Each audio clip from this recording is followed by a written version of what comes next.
Hey, this is 6 Bolt Von Doom's lab. I'm going to be showing how to add a OpenFire light gun to Hook of the Reaper. But before I start, I just want to talk about the settings for the recoil on the OpenFire and working with Hook of the Reaper. So the default settings don't really work too well with Hook of the Reaper, and a person named Vidal found out a good baseline to start with for the recoil settings. So there's a link to those settings in the tutorial, or you can go here, which is the main page, GitHub of Hook of the Reaper. Then if you go to Issues, then you come down here and look for OpenFire recoil info, and you click on that. And then here's the settings right here. There's only 4 of them. So you enable auto fire, you do solenoid interval to 20 milliseconds, solenoid hold strength to 600 milliseconds, and auto fire weight factor to 2x. And that's will make the recoil a lot better. So I have done this, and everybody I know that has an open fire that has done this says the recoil is a lot better. So I just want to make sure everybody has an open fire light gun, sees this, and gets the settings changed to make the recoil better. Okay, so let's start with how to add the open fire light gun. So when you start Hook of the Reaper, it's going to start in the tray icon. So you got to open up the tray icon, then left click the Hook of the Reaper icon to bring the program up to the desktop, and it'll look like this. Then you'll go to File and go to the first one, which is Add Light Gun, and click on that. And it'll bring up the Add Light Gun window. And this is kind of what I think a lot of people kind of freak out and go, oh my god, this is so complicated. How can I add this light gun in? But it's not really that bad. Once you kind of see it and how it all works, it kind of makes more sense. And there's not really that much stuff you have to put in. So in the beginning, you have serial port options. Then you have USB options for the USB hid light gun, so won't even be used. Then you have serial port and USB info. So this will just show info. You don't fill out anything. Then you have recoil and reload options at the bottom. So for the OpenFire, the first thing you want to do is you come here to default light gun and you click on the combo box to open it up, and you come down here and select OpenFire. And as you can see, it sets up all the serial port options for you. And then only things in red is the ones you have to fill out or change to the things you want to. So as you can see, there's only 5 fields you have to do in this whole window. So it's a lot smaller than you think. So let's do the first one. Is we'll put a name into it.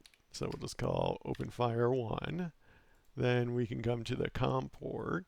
So if you know the COM port, you can just go right to it. If you don't know, what you can do is just click on it, then do arrow down, and you can cycle through the COM ports until you get to the one you want. So then, since I have it plugged in, the info will show up over here. Then I can see, hey, this is the OpenFire, and it's player 1. So that's the one I want. So that's good. So now I know my COM port is set right. Then the analog strength is, I plan to use it when I get to advanced features, but for right now I'm not using it for anything. So if you want a number to put in, you can just put in 200. I mean, that's easy. Or you can just put in anything from 0 to 255. So that's done. Then you come down here to recoil priority. And this comes down to kind of user preference of what you want. So recoil and ammo value are pretty close together. So recoil goes off the recoil output signal. So when it goes from 0 to 1, it does a recoil. Ammo value is kind of self-explanatory. So when the ammo goes down 1, it does a recoil.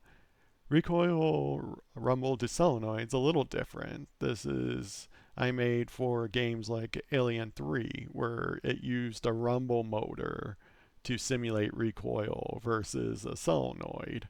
So when you hold the trigger down, it goes high, then it won't go low until you take your finger off the trigger or you run out of bullets.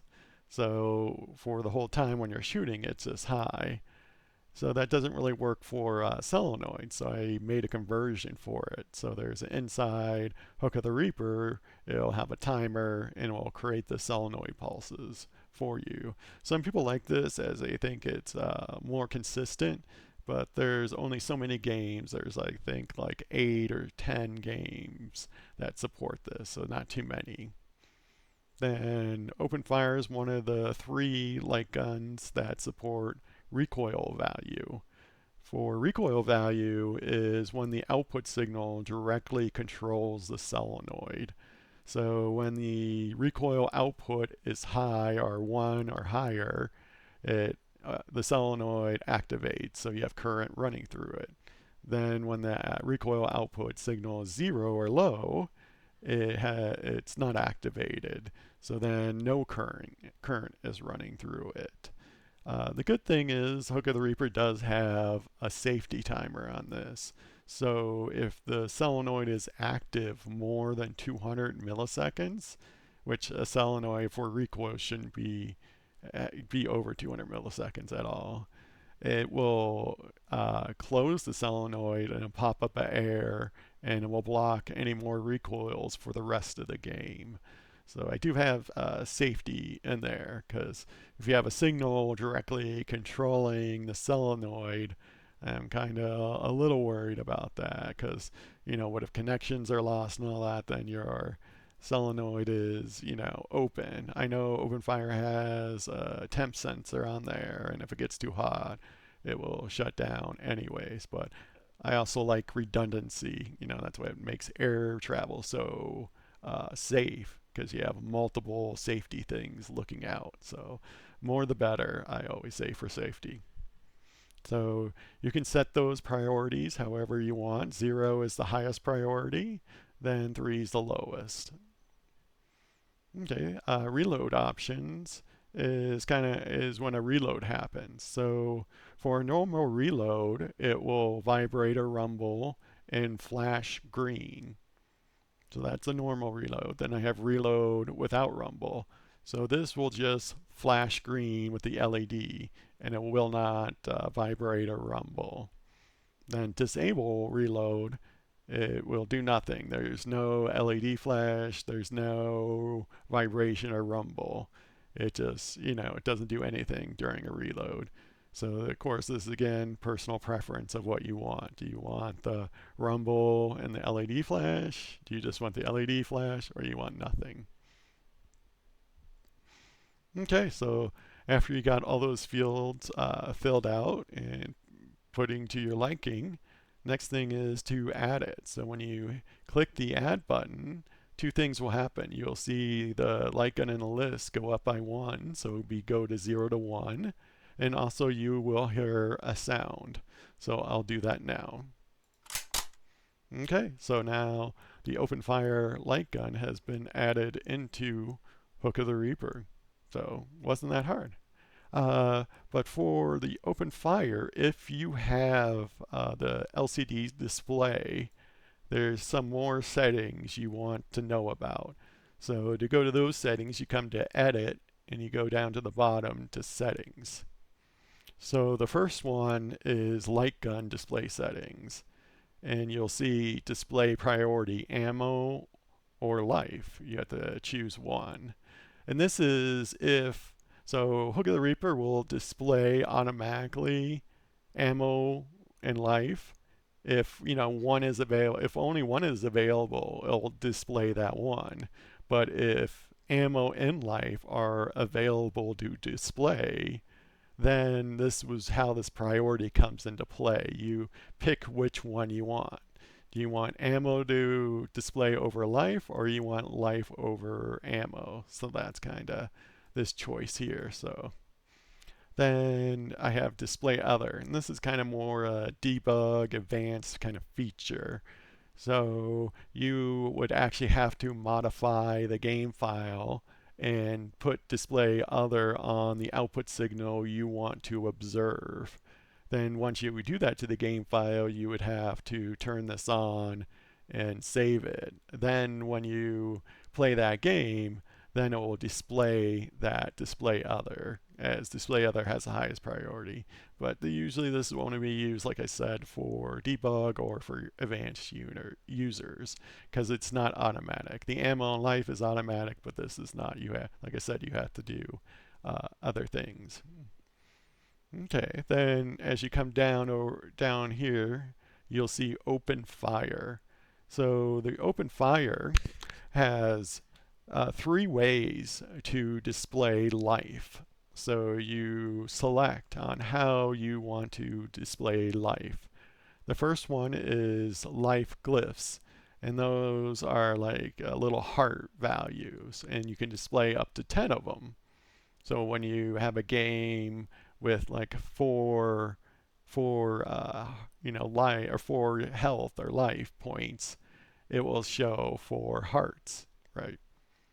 But some of the problem is, okay, what if you have a game that shows your health or life at 100%? Well, what would happen? Well, then what happens, it kind of divides it up. So then it would show 10 hearts, and each heart would be 10%. So if you get hit and damaged and it shows 8 hearts, then you have, around 80% health kind of thing. Then the next one is life bar. So this goes from 0 to 100%. So if you again have like 100% life and it goes down, this bar will show you where you at. But what if you have a game, like I said before, where you have like 4 like life points? Well, what happened will here is if you get hit and take damage and you go from 4 to 3, you'll see you'll go from 100% to 75%, then 50%, 25% to 0%. So it won't do like 4%, 3%, 2%, 1% kind of thing or something like that. Yeah, so it won't do that. Then life number is kind of self-explanatory. It's only 2 digits. So if you do, if you have like 4 life points, it'll just show 4. But if you have 100%, since it can't show 100%, it will start at 99 and then just go down. But the OpenFire actually also has a split screen where you can display ammo and life too. So if you want to use that option, you will see something happen when I click that on. So you'll see the life number go away because that was actually using the ammo. So ammo uses the number, but I was also reusing it for life too. But since the ammo is going to be using the number, you can't use that. So life will only be displayed in glyphs or life bar. So you have to choose. So if you do glyphs, then it's going to be split vertically. So one side will have, like I think the left side will have the ammo, then the right side will have the glyphs, or vice versa. Then if you do life bar, it'll be split horizontally, where the bar will be on the top and the ammo will be on the bottom. So those are kind of the big display options in OpenFire. I did a video previewing all these display features in a video, so you can actually see it running. So that will be in the tutorial lower, so you can watch that video too to see how all the stuff works and what it looks like too. Okay.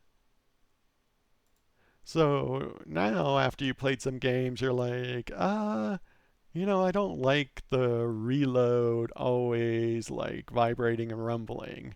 I kind of want to change that now. Now that I've been playing with the light gun, I would like to change it. And like, how do you do that? Well, the good thing is you come up to here, you go to edit, you go edit light gun, and it'll bring up a window very similar to the add light gun. But at the top, you have your list of light guns. So right now we only have one light gun in the list, so it just defaults to that. But if you had multiple light guns, this is where you pick them out. So we'll select it. Then now you can see all the stuff that you could change and you can edit it. So now I didn't like it rumbling during reload, so then I can come down here and do reload without rumble. So I just want it to flash green. Okay, so now I made my edits. So now what happens, you hit the edit and it will make a sound to confirm that the edit has been done. So we'll do that now. And also you can delete the light gun from the list. So you hit delete and it'll make a sound too. But that's it. That's how you add a light gun. You can add an OpenFire light gun, then you can edit or delete it too, and all the settings for it. So thank you. Bye.